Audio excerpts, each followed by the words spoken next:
네, 여러분 안녕하세요. 고백뉴스의 김주영 기자입니다. 오늘 기획자, 기사 읽어주는 기자 두 번째 시간으로 돌아왔습니다. 오늘도 함께 고백뉴스의 기사들을 읽으면서 우리의 신앙과 한국교회 개혁을 위한 유익함을 누리는 시간이 되었으면 좋겠습니다. 오늘 같이 읽을 기사는 고백 칼럼 온전한 복음주의 이야기 두 번째 시간이고요. 성경 축자 영감인가 유기적 영감인가 라는 제목의 기사입니다. 고백뉴스 논설위원단에서 작성해 주셨고, 그림을 보시면 어떤 청년이 성경을 읽으면서 고뇌하는, 아주 괴로워하는 이제 그런 모습들이 나오고 있어요. 기사를 같이 읽어보면, 필자가 목회 초년병 시절 청년부 사역을 할 때였다. 청년 하나가 대학 합격 후 상경하여 필자가 섬기는 교회에 등록하고 청년부 모임을 함께하게 되었다. 근데 이 청년이 대학 생활을 2년가량 하더니 심각하게 신앙이 흔들리기 시작하는 것이다. 상담을 하면서 원인을 알아보니 자신이 고등학교 때까지 교회 학교에서 배웠던 신앙관과 대학에 와서 인문학, 자연과학 등 교양 과목을 통해 배우는 진실이 심각하게 충돌하게 된 것이었다. 전도사님, 저는 교회 학교에서 성경은 1.1획도 오류가 없고 한 글자 한 글자가 하나님의 영감으로 된 진리의 말씀이라고 배웠습니다. 그런데 제가 대학에 와서 새로 습득한 지식을 통해 보니 성경 안에는 너무나 오류가 많다는 것을 알게 되었습니다. 과학적 사실에 어긋나는 성경 구절도 많고 한 사건을 놓고 서로 묘사가 다른 구절들도 있습니다. 이렇게 오류가 있고 과학적으로도 틀린 부분이 적지 않다면 어떻게 성경이 진리의 말씀일 수 있습니까? 청년의 문제는 단순히 성경에 대한 회의에서 끝나지 않았다. 성경관이 흔들리자 신앙이 뿌리에서부터 흔들리기 시작했다. 실제로 성경을 읽다 보면은 21세기 현대인의 시각에서는 납득하지 못할 내용들이 아주 많이 있는 거예요. 기사 뒷내용에 나오겠지만 같은 사건을 두고 서로 다르게 진술하는 성경 구절들도 아주 많이 있습니다. 그런데 제가 봤을 때 한국교회 현실상 이 청년처럼 성경의 오류에 대해서 지적하면 목회자나 친구들한테 믿음 없는 사람이 되기 십상인 거죠. 성경의 문자가 곧 믿음이 되어서 성경의 오류를 모른 척하는 것이 마치 믿음이 좋은 사람인 것처럼 포장되는 게 한국교회 현실인 것 같아요. 참 웃긴 건 성경을 읽다 보면 오류가 눈에 띄거든요. 왜 이 오류를 못 본 척하고 하느냐. 그게 아니면 성경 읽지도 않고 그냥 아는 척.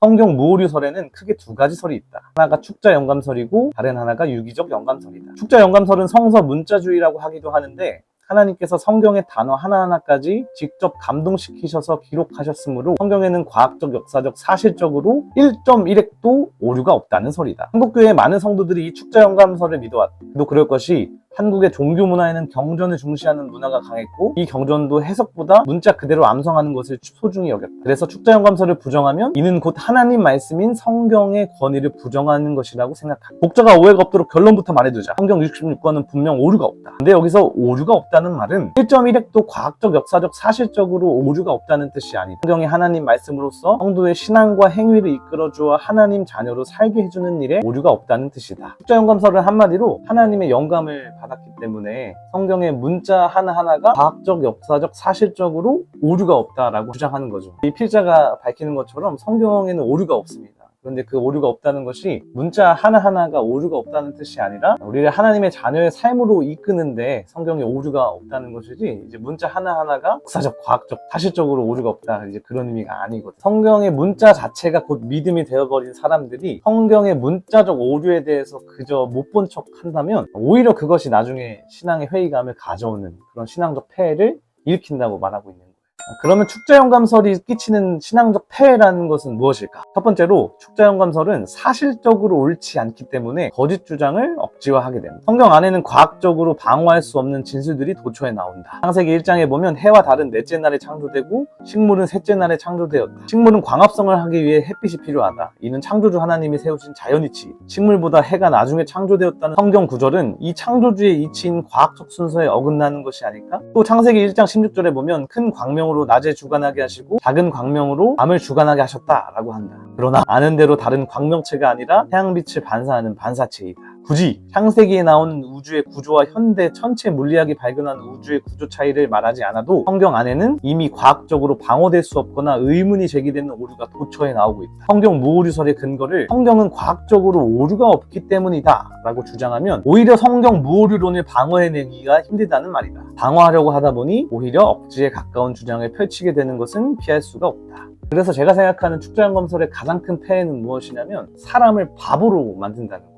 네가 기존에 가지고 있던 지식은 다 버리고 무조건 성경을 문자적으로만 믿어야 신앙인이다 라고 이렇게 일종의 가스라이팅을 하면서 사람을 바보로 만들어버리는 거죠. 그런데 성경은 과학책으로 지어진 것이 아니잖아요. 사실 묘사에 있어서도 마찬가지다. 노아의 방주에 들어간 짐승의 숫자를 창세기 6장은 2마리씩 암수 한 쌍으로 기술한 반면에 창세기 7장은 정결한 짐승과 새는 7쌍, 부정한 짐승은 한 쌍씩이라고 나온다. 무슨 뜻인가? 이 구절을 팩트의 모류로 주장하려고 하면 둘 중 하나는 분명히 틀리게 된다. 사실 이는 한 사건을 놓고 이미 두 성경이 해석을 달리 했다는 말이다. 성경 안에 이미 해석이 들어갔다는 뜻이다. 그래서 설명이 다른 것이다. 지면의 한계상 일일이 설명하지 않지만 이외에도 1.1핵도 과학적, 역사적, 사실적으로 오류가 없다는 주장을 반박할 구체적 전거는 차고 넘친다. 무엇을 말하는가? 필자는 성경이 지금 과학적, 역사적으로 오류가 있기에 하나님 말씀이 아니라고 주장하는 것이 아니다.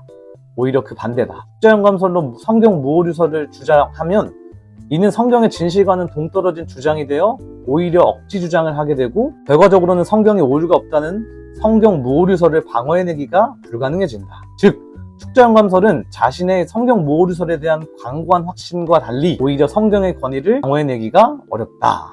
제가 이 부분 읽으면서 생각난 게 신학교 다닐 때 있었던 일인데 위에 언급된 본문을 놓고 구약 교수님 한 분이 비평에 대해서 가르치셨어요. 비평이라는 것이 성경을 부정하는 게 아니라 역사학, 문헌학 등의 도움을 받아서 더 성경을 잘 이해하기 위한 과정인데 이제 그 모습이 교회 학교에서 축자연감설을 전제로 신앙생활을 해왔던 제 동기의 눈에는 아주 불순하게 보였나 봐요. 한번 이제 그 친구랑 카페에서 차를 마시는데 이제 조심스럽게 저한테 그렇게 말하더라고요. 저 교수님 혹시 이단 아니야? 신학교에서도 이러는데 교회에서는 오죽할까요? 둘째, 축자연감설의 무오류설이 무너지게 되면 신앙 자체가 흔들려 오히려 신앙 성장과 선교에 막대한 타격을 주게 된다. 축자연감설은 자신의 자신감과 각오와는 달리 오히려 성도의 신앙을 위태롭게 하고 교회를 위기에 빠지게 만들고 선교의 문을 닫는다. 합리적이고 이성적으로 사유하는 신앙인들이 회의에 빠지게 만들어 하나님을 버리고 떠나게 만들어 놓는다. 물론 이것 때문만은 아니겠지만 저는 청년 세대의 신앙인들이 적은 이후에 이 축자연감설도 한몫한다고 생각합니다. 세대가 지날수록 이성적이고 합리적으로 사고하는 사람들이 계속해서 많아지고 있죠.